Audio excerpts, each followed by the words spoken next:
Here to give us a little bit of a speech. Tonight we have Michael Baer with us, and there's a little bit of an introduction here for you.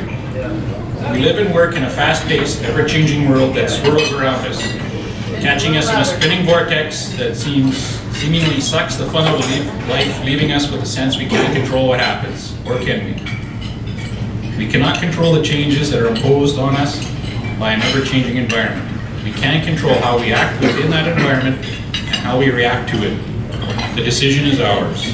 Do we want to work in a dark, oppressive environment where the walls close in on us, or do we want to work in a light, fun-filled environment where work is taken very seriously, but we don't take ourselves seriously? The choice is yours. Michael Baer, our speaker this evening, will show us how to bring some humor and sanity to our government workplace. Please help us welcome Michael.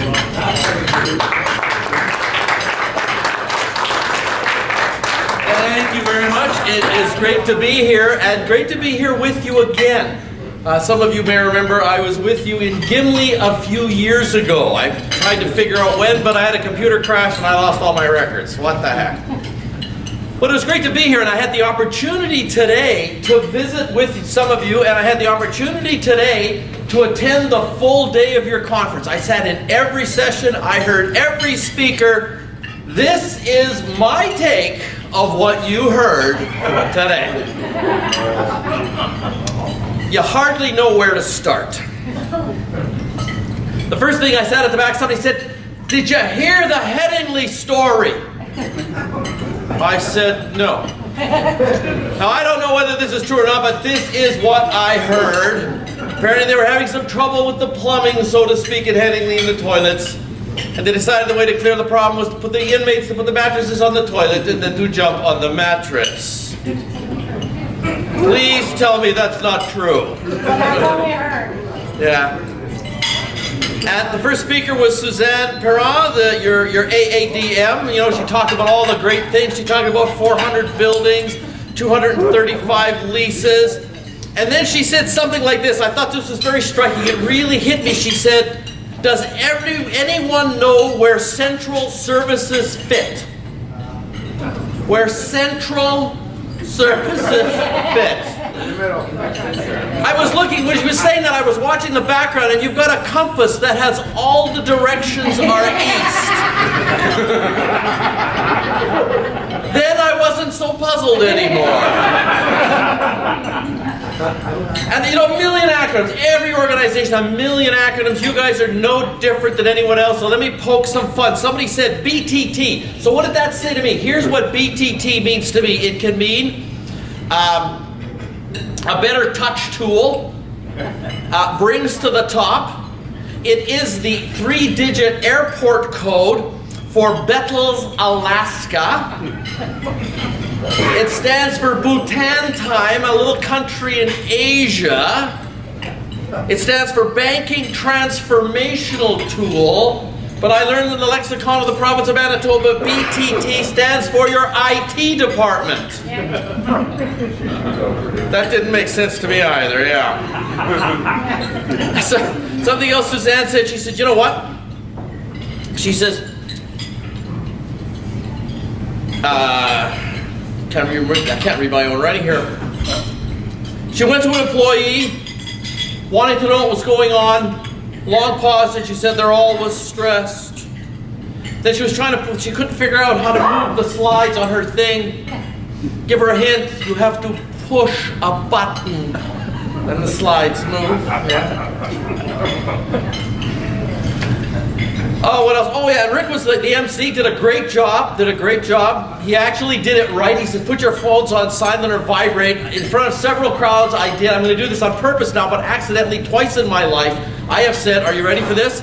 Please put your vibrators on silent or vibrate. So he did a great job. But we weren't sure what I wasn't sure what his last name was, so I asked the guys beside me, so what's his last name? They said, Kilmurray. I said, good, went down the attendee list, there's nobody by that last name here. So it's either, and I know it's not Richard Butterfield, because I know Richard, so it's got to be Nicholson, am I right? Yeah. But not bad, that only took 20 minutes to figure out.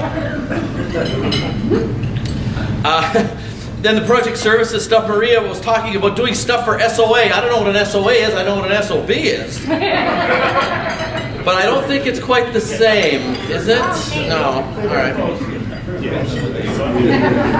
Major Capital, they also do stuff. They also do stuff for SOA. I don't know who this SOA is. And then it was really funny because Cindy had a video. She couldn't be here, but they couldn't play it because they couldn't download it. That was. Well, we're not BTT. Pardon? But you're not DTT, which in most places is called IT. But whatever. I don't want to confuse you. I don't want to confuse you. And then somebody was calling about BTT and SAP. Apparently it's not SAP, it's SAP, but I don't know if you guys are happy with it or not. I could not figure that out during the day. The people that manage it are happy because they have jobs. The other people are kind of apprehensive. Don't point at me. Oh, you're pointing at her. Oh. Sorry. Yeah, apparently. And then, of course, when we get in your the most innovative way I've ever seen of announcing a coffee break happen today, let's do Windows updates, right? Screen goes blank, your computer's shutting down. Nobody We're even. not BTT. Yeah, that's obvious. Maybe we should invite them next time. Yeah. Well, maybe they need to hear what you say about them anyway. What else? Oh, it was just a fun day. Then Vince got up and he was talking, and it was really funny. The first slide he was talking about, I guess, your new manual that you're developing. So it said personnel, hire to fire. I don't want to criticize your recruitment policy, ladies and gentlemen, but really, there's got to be a better way. You must have horrible turnover. Yeah.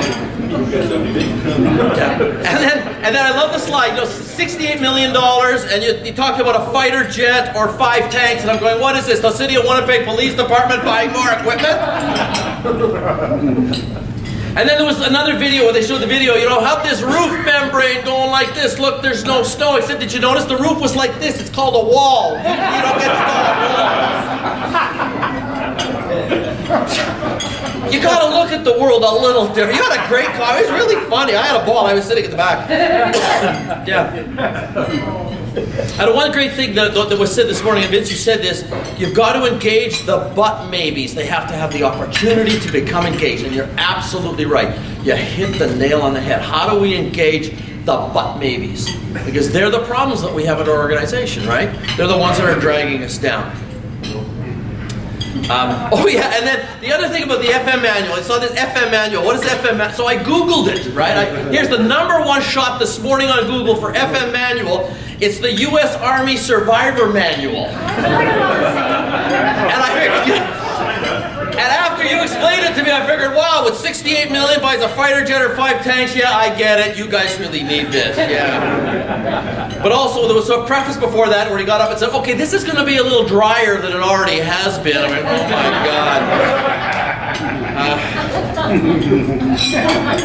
And talk about your orientation stuff too. I love that. I need a job with you guys because you obviously you plunk them down, you give them a phone, you say, hey, have a great time. No wonder you go from hire to fire. You don't tell them what to do. Anyway. I was also happy that every district had its own org chart, because if you all had the same org chart, boy, this would be screwed up.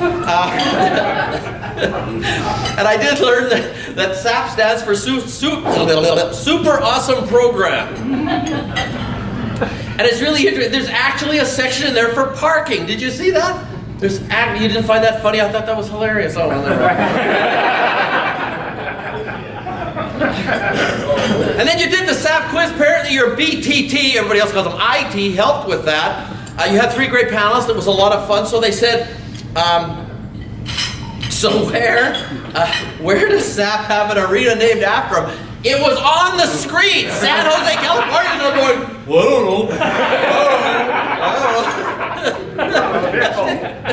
Yeah. And then there was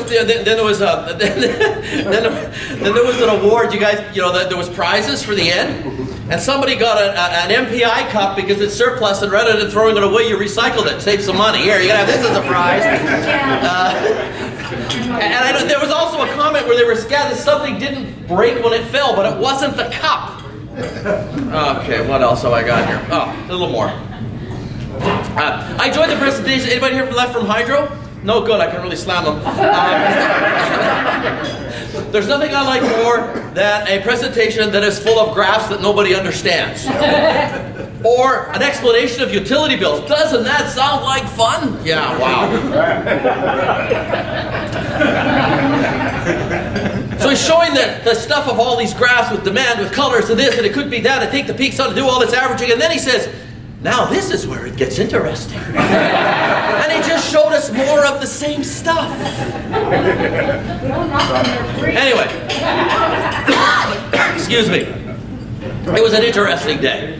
But, all kidding aside, that's the perspective of an outsider. So why do I do this? I do this very purposely because what I want you to do, when you leave here, I want you to move the way you look at the world by 15 degrees. I don't want you to make a big change, just 15 degrees, just a little click.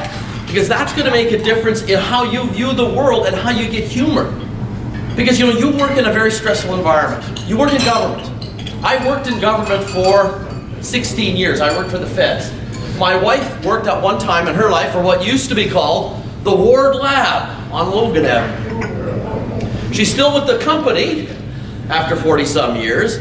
But the problem with working, not the problem, I don't want to say that, that's not fair. The huge challenge that we have working for government is when they change offices on Broadway, that changes everything for you. It gives you huge uncertainty. There's new ideas. And I heard that this morning, because I was listening, right? Where you're saying, okay, we don't know what's going to happen with a cabinet shuffle. We might have to do all kinds of moving, amalgamations, do offices and all the rest of this stuff because of decisions that are made that are beyond our control. So you not only have your own job to do with handling your facilities and doing all that great work, but you also have to acquiesce to the demands of your masters.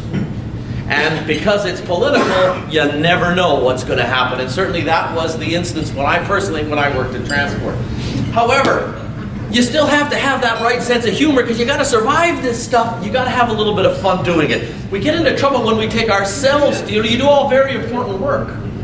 But we get into trouble when we take ourselves too seriously instead of taking our work too seriously. And it's all about humor in the workplace. So what